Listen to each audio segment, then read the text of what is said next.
two, one, two, one, two, one, two.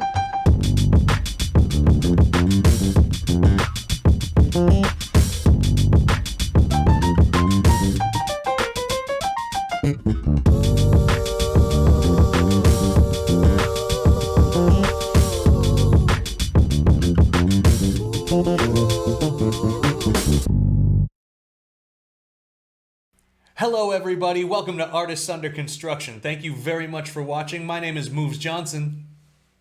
And I'm Neon Tom. This is the podcast where we teach you how to become bigger, stronger, and faster as an artist. Today we have a co-host helping us out. We have our friend Mike, also known as RedDragon. He is going to teach us all about content creation on the internet. So without any further ado, I'm going to kick things off. We're going to get Mike to tell us a little bit about his career and how he started up and what he's doing right now. How you doing, Mike? Right Thank on. you so much for joining us. Thanks, guys. Yeah. Super hyped to be on the podcast and super hyped to tell you some stories. This is great. Yeah. How why don't you tell people, for people who don't know what you do, how would you describe your content? Well, that's a great question. So, I mean, my content comes from a passion, and that passion comes from skateboarding. So from a very early age, I stepped on a skateboard and I just fell in love, and it's sort of been in my blood ever since.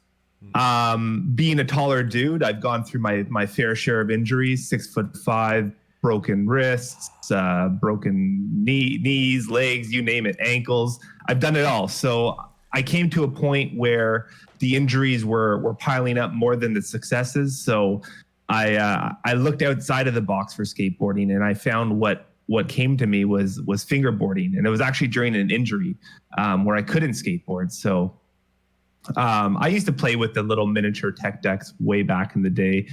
And I decided fingerboarding to is look just the little 2-inch skateboards with the plastic ones, and they were mass manufactured, and they were fun. And in high school we used to mess around with it, but little did I know there was actually a big professional world in fingerboarding. And Moves, you'll like this because it came out of Berlin.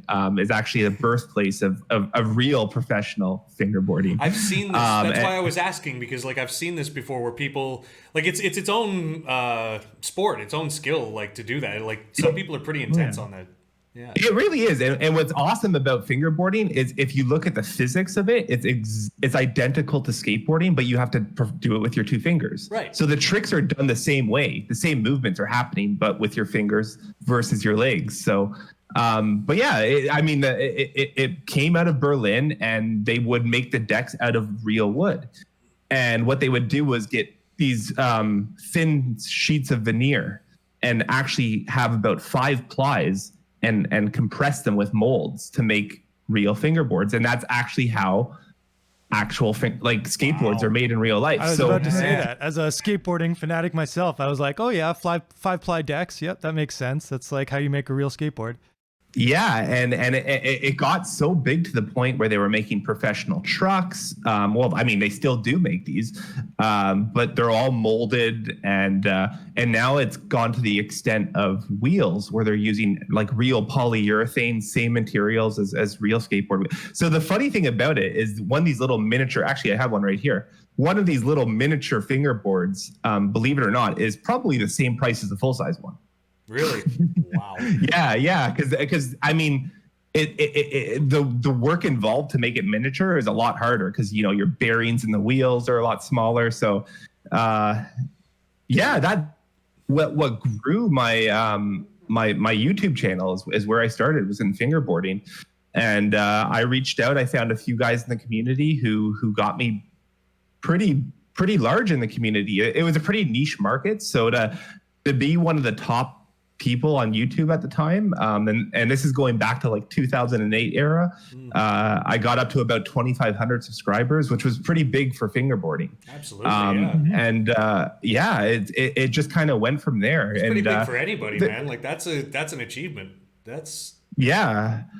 And it came to the point where I was getting good. I knew a lot of the people in the community. And we would go to events, actually a really big one. It's called Rendezvous. And it was a big meetup outside of Boston. and I used to go to that almost annually if I could make it out. It was just a fun time, a cool community, tons of fun.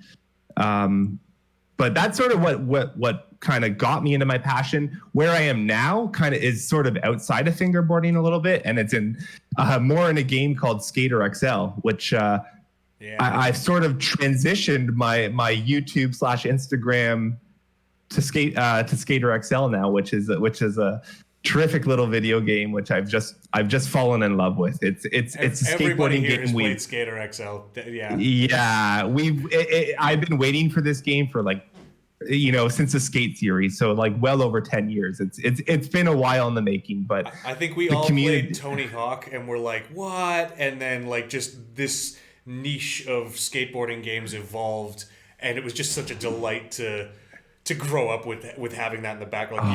There's such a culture to it. There's such an intimacy behind it, even in the video game element of it. You know what I mean? You meet someone else who plays Tony Hawk, you're like, yeah, you know what's up. Exactly. And just before we go forward, maybe we can give a quick shout out to Pi Skateboards, which me and Mike have started, and we're making decks and giving them out for free in Skater XL. You can download them at mod.io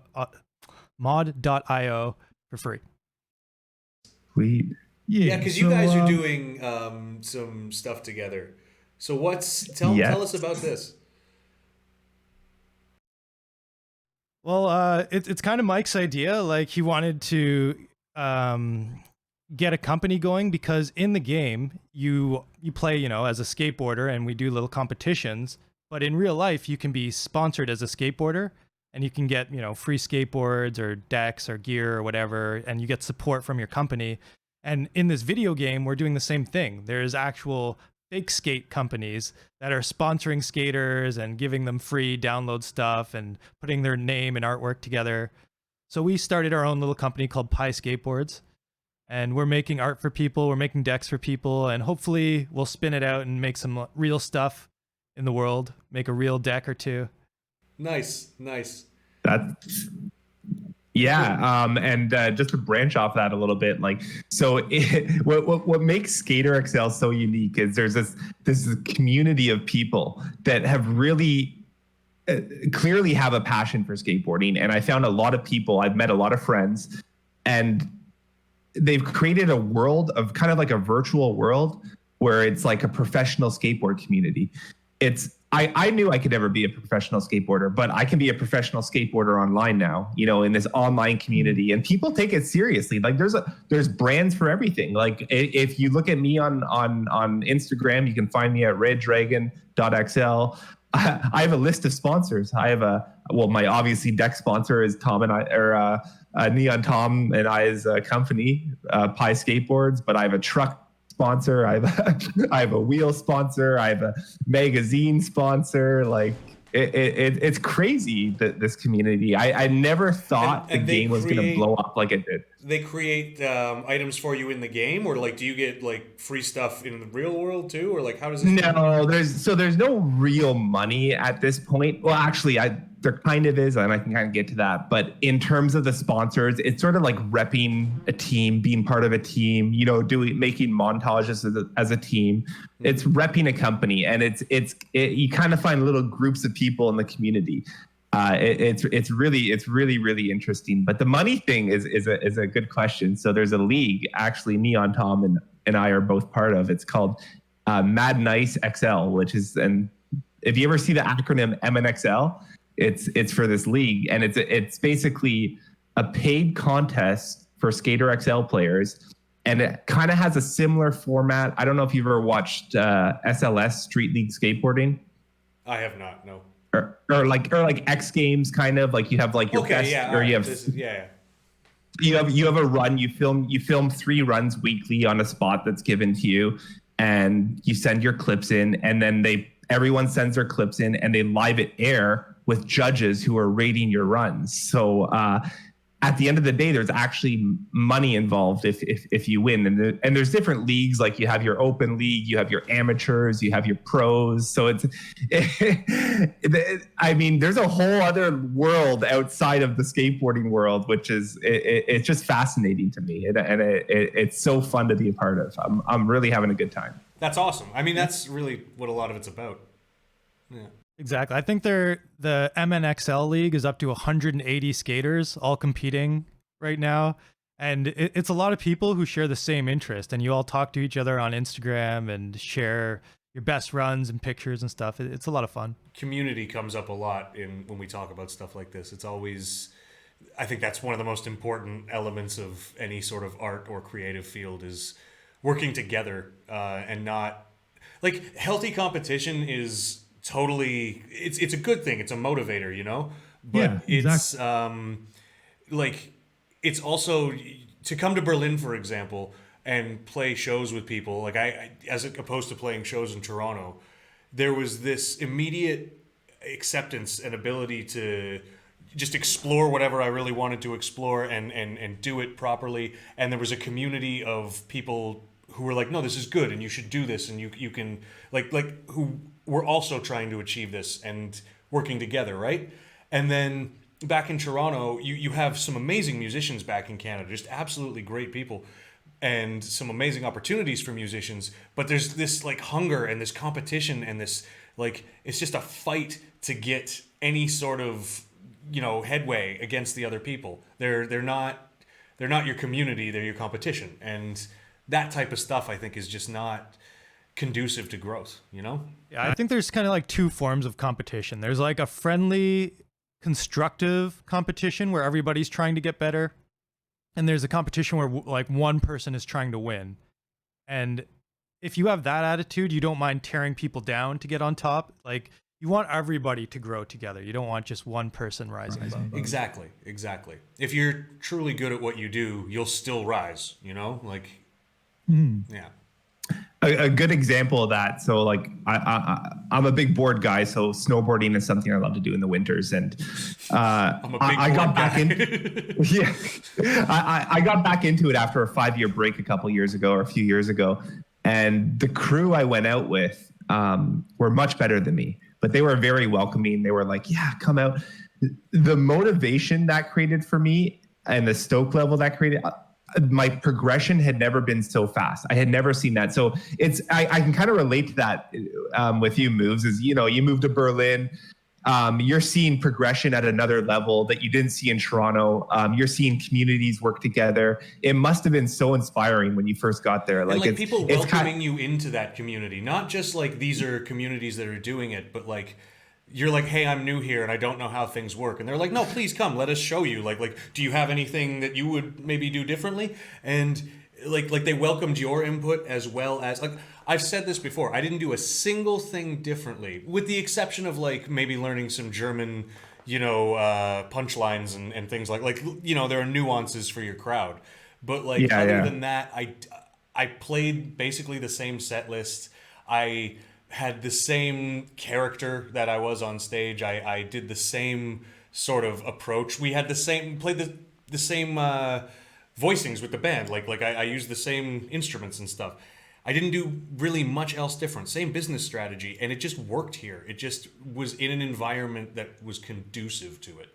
And that's really, I don't know, like that, I haven't found that.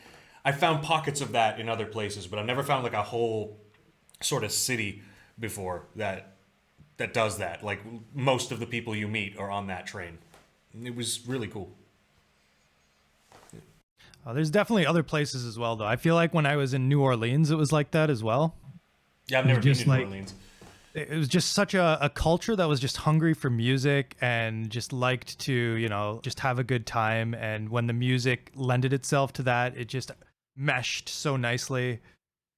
Just you could just feel it in the air everywhere. It was really conducive to like a creative, fun, progressive environment. There's just, everybody's there having fun and trying to make good happen, and like feel it in your soul, you know? It's So I feel like we've talked about like some of the things that we've succeeded or that Mike has succeeded with in his career. What kind of advice would you give to people who are just trying to join in to content creation and they want to put out their own YouTube and Instagram? Maybe not specifically in the skateboarding career or genre, but Well, yours is very niche also, because Mine is very niche. Yeah. Yes. Yeah. So, but I think because of that, it sort of it shows that niche stuff can still be something to explore, and something to like.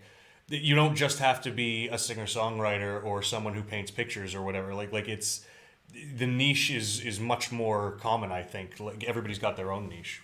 So. And it's funny about the topic of niche, because I find with the niche kind of hobbies or whatever you have it is, or you find that there's a stronger community, and there's typically one community. You don't have to go searching and finding different pockets of it. It's like fingerboarding.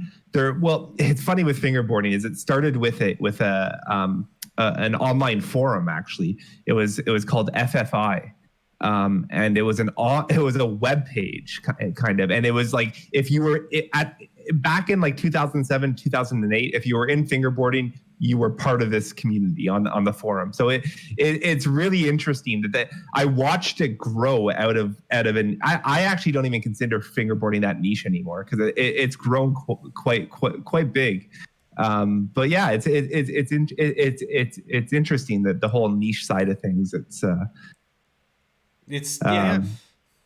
When we were mentioning the word niche and like how this all worked, it kind of made me think in my head how like there's so many people that love rock and roll, and it's not like the same kind of love as like death metal fans. Death metal is like a very small niche, but those fans love their music. Yes. That's a really good comparison. That's a really good analogy. Yeah. But to recommend how to get into things, like how to get into YouTube or whatnot, is obviously start your channel. You gotta start somewhere. Yeah. Come up with a name that's gonna stick. I kind of go back and forth where I don't mind the name RedDragon, but I wish I probably would have put more thought into it. But I got a little bit too big before I could change that. So it's kind of been my staple for a little bit. But create the channel. Being consistent, keep the content coming, even if you're not getting the views. Just keep it coming. Do what feels right to you. If you like the content, then that's all that really matters at the end of the day. You're eventually going to find people that are going to like it too.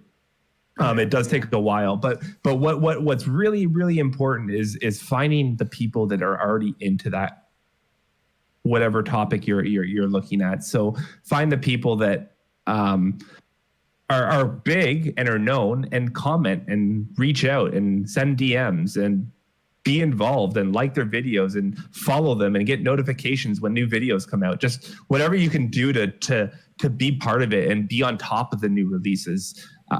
You want to know about stuff before everybody else, because then you can do stuff before other people do it and really get your name out there. Before you know it, contacts and communities will grow your channel and grow your passion, really. And it's at the end of the day, it's having that passion. You got to have a passion for what you're doing, and if you don't have that passion, it's going to be tough. And you mentioned something that actually reminded me of a few things. You said like keep posting even if kind of like nobody's watching. And one thing that when me and Mr. Johnson used to play in Stereo Blastula, we would make albums, and maybe we wouldn't have a lot of plays on that album yet, but we'd already be working on the next one and moving forward. We kind of had this sort of like discussion of like, are we ready to move on to the next album? Like, have we gotten enough play out of the last one? And my sort of outlook on that was always like, we want to leave a legacy. Even if people haven't quite listened to it yet, maybe in the next album we'll get a lot more listeners, and then we'll have something for them to look backwards to. Like, they won't just become a fan of this band that has one album.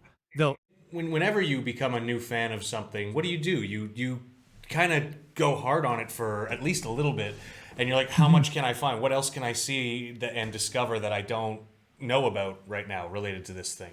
And so if you have sort of a stockpile of stuff, like you're just getting into Skater XL, but you've been doing fingerboarding So like when people do start to look into you, they've got stuff to keep them occupied in that search. Do you know what I mean? And yeah, I think it's a really leave a legacy is a good way to put it. Yeah.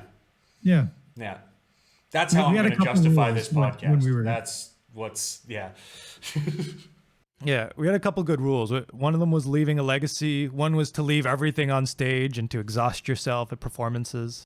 We had, yeah, the stage was like a holy ground. We had a didgeridoo at one point, and whenever we played the didgeridoo, it was a bad idea. And none of Yeah, us don't do could that. play the didgeridoo, so there were no bad ideas. So I have heard stories. I have definitely heard stories of that. We found out that I was the most proficient at the didgeridoo for some reason. so Tom, You know, I don't know. Did I see you guys way back in the day in Bolton at Main Street? I think I might probably have. Yeah, that's a long time ago though. Yeah, we actually hosted like karaoke and DJing there for We over a hosted year. everything. We did karaoke, we did shows, we shot music videos, we did a burlesque show Wow. there. We didn't, but like we arranged and organized. We were basically the events coordinators for the bar after a point. We did. Oh, I missed that place. yeah, I really it was do. great, right? That was a lot of fun. All you can eat wings for $7.99. I think it was on like Sundays or something crazy like that. Dude, it was so They don't have- good. They don't have those deals anymore. It's insane. No, the chicken wings used to be a very affordable commodity until people started realizing how delicious they were. And then they became very, very, very expensive. Anyways, so we're gonna get back on track a little bit, and there is actually some questions that I wanted to ask you before we wrap up the interview or the co-hosting. We kind of wanted to talk about what your challenges are when you're doing your content creation. My biggest challenge is time. Oh yeah. Finding a time to actually do the content creation. And you know, the more you do content creation, I find that you're very critical of your work, and it takes a lot longer because I'm often going back and redoing things, and the time it takes to, you know, in the Skater XL world to you have to do multiple things in Skater XL. Not only do you have to get the trick, but then you have to film the trick. So you have to go into the replay editor, set up your cameras, set up your keyframes, film the whole trick. Then from there, after you film the trick, you have to screen capture the trick and then take it into post-production, then take it into a video editing program. So, I mean, the time it takes brother. from play. Oh, what's that? Amen. Like we know all about that process. Yeah. Yeah, it's so yeah. To me, that's the most difficult. Actually, creating the content, like playing the game, is the most enjoyable part. It's everything after that. Yeah, but there's a so funny. fulfillment in it that comes from when you have the finished thing. Oh, for sure there is. Yeah, So and it doesn't feel complete if you don't take the time to do it after, and it sort of feels a little bit of a waste, to be honest. So Yeah, exactly. that time to make it complete is important. I was just thinking it's really funny how there's an exact parallel between that and like if I want to play a cover and throw that on YouTube. It's like the exact same thing, right? It's like I'm playing guitar. That's the part I like. That's the part I'm good at. But I also, you know, need to record it, and then there's the post-production, and there's the editing and the sound leveling. might have to get a exactly license the for same. certain covers and stuff. Like it's Oh yeah. Oh, yeah. that's a big issue. Oh, That's a God, big yeah. issue. Yeah. But And Skater XL especially, because when you want to make your montages with songs, everything is copyrighted nowadays. Yeah. So yeah, this is exactly. So And YouTube's gotten really good at picking out the songs in advance with the algorithm before it's even posted. Yeah, it used to be that your video would get torn down or asked to be removed or whatever. Now it's you can't even put it up unless you have. The there rights. should be an option where it's like, okay, I can prove to you that I paid for this song. there is I don't know. What are your thoughts on that, guys? there is an option I'm- for that. Really? Yeah, when you post it, you can say, I do not own the rights to this song. And then when you click that, they will be like, okay, well, justify your like there's like a little here's where you put the license that you have. Okay. Because it's not like I don't buy the music. I still buy the music. Yeah. And I love the music. That's why I want to use it in my videos. Yeah. When you buy music, you're buying a license for you to listen to it personally. You're not buying a license to air it to other people. But I get that. Moves Johnson knows a lot more about this kind of stuff. Than I do. But this know is its that own podcast. This is such a deep dive into this. Yeah. Well, Just like in a nutshell, I know there's like kind of a rule that if you're not making money off the content and you're using it and you're disclosing who made it properly, there is a way to get it to do it somehow. This is like okay. For example, you used my song in your last video, right? And right. You just like we've met, so you called me. You had my contact information, and you sent me a message, and you asked me directly. And at that point, when you use the song, I mean, I have to like tell YouTube to yell at you. Do you know what I mean? And you've asked me. We did it over text. I mean, you have it in writing, so like it's not. But if we wanted to be formal about it, or if we were going to go through a whole label licensing thing, that process could still happen. Like depending on who owns the license and who has the permission to say it, they might genuinely still just be like, yeah, use it, go for it, it's fine. Or they might charge you money. It really depends on the license holder. But they have every right to do, like, it's so generalized and vague and dependent on, like, how moody the copyright holder is. Yeah, like there are laws in place to protect it, but it's really just such a general thing. and a lot of times it's not the artist that actually cares, it's the label. It's whoever owns the rights to it, because a lot of the times the artist has a deal with the label where they're just getting paid and they're not getting like the royalties. They're just getting like a flat fee, or they're reimbursing the label for something that they've already fronted them or whatever. So it's One of my favorite kind of points, I like watching Rick Beato on YouTube. He's like a guitar dude who's really, really talented. And he sometimes does like breakdowns of really famous songs and talks about the guitar and stuff. And sometimes his videos get taken down from YouTube for copyright reasons. And his big point is like he's dissecting the song and telling people why it's good. He's advertising, this song to people. If anything, he's helping this band free get more advertising. traction. Yeah, it's free advertising, but YouTube is taking it down on him because he doesn't own the rights to it. Could be that like the lawyers for whatever band or the legal representatives have already just started a process whereby if this comes up again, YouTube's got a droid now that recognizes it, right? Well, a lot of it's the labels and stuff. It's like YouTube might even have an advanced deal with certain labels where it's just like, no, our algorithm will detect this. Like, it's very, again, specific to who has the right to complain. So it becomes really just a matter of how much they care to complain or what steps they want to put into place so that they don't have to take the time to complain. So yeah. It's anyway, but we are kind of getting near the end of our thing. I think we're at the end of I'm always at the end of my thing, but we're also at the end of time. So we're going to do that thing that we do at the end of our thing where we talk about homework and stuff people can do to get better at being an artist. And this is where we bring the audience in so that they can use the knowledge that we be dropping. Exactly. And today we were talking a lot about collaborating and a lot about YouTube. So I think I want to try to make homework somewhere along those lines. So Mike, do you have anything that you could suggest to our viewers as like a goal they can achieve this week or this month related to content creation? Or if somebody asked you how to just get, like 5-10 more subscribers on YouTube, what would your advice to them be? Good one.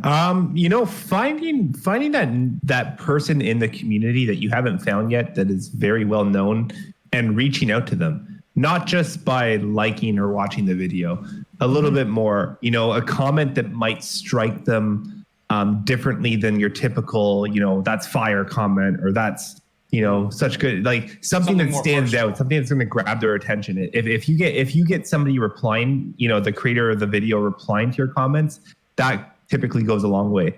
Send DMs, get them, whatever you can do to get your name out there, get known and find those connections. Really, that's, find somebody new. That's my homework. Find somebody new that you don't know about yet. Yeah. Find somebody new that you don't know about. That's good. I like that. I like, and for me personally, like I do this e-bike thing and stuff. So I think for my version of the homework, I'm going to like take a video that hasn't gotten a lot of views and I'm going to try to share it with a bigger, member of the community. And I think that's a really good piece of advice and the homework I'm going to try. That's good. I'm going to go with the find somebody new in my field, because I actually haven't been able to explore a lot of new content and artists lately. So I'm gonna go out and do that and see if I can find not just somebody, but a couple of new people. Get a little bit of reach out to them, send them something, ask them a question. Yeah, connect with them, exactly. Like not just find them, but like interact with them. My goal is to get one of them to respond to me. How about that? Have one of them respond. That's a good goal. Yeah. Yeah. All right. So as always, we will take up this homework at some point in the future. We will let you all know how we're doing on it and what we did. Until then, I would like to thank Mike again. We would like you to check out his stuff. Go onto YouTube, check out Red Dragon, check out RedDragonXL, I think, on Instagram. Is that right, Mike? You got it. Actually, Instagram and YouTube is the same now. RedDragon.XL. You can find all my content there. All right. Awesome. So like and subscribe and do the same thing for our podcast, Artists Under Construction. Like and subscribe below. All of the buttons are in. We actually don't know if it's going to be below or if it's going to be... Or yeah, it is below, isn't it? It's built into YouTube. Yeah, it's going to be below. So it's either going to be here or here. I don't know where. I'm just going to point in general direction. It's going to be around there. Maybe when we do the editing, we'll just like be upside down for no reason. We can have fun. Yeah. But yeah. One more time. Thank you. Thank you very much, Mike. I've been Neon Tom. I've been Moves Johnson. Thanks for watching, guys. We'll see you next time on Artists Under Construction. Yeah, have a great night. Bye, guys. 1, 2, 1, 1,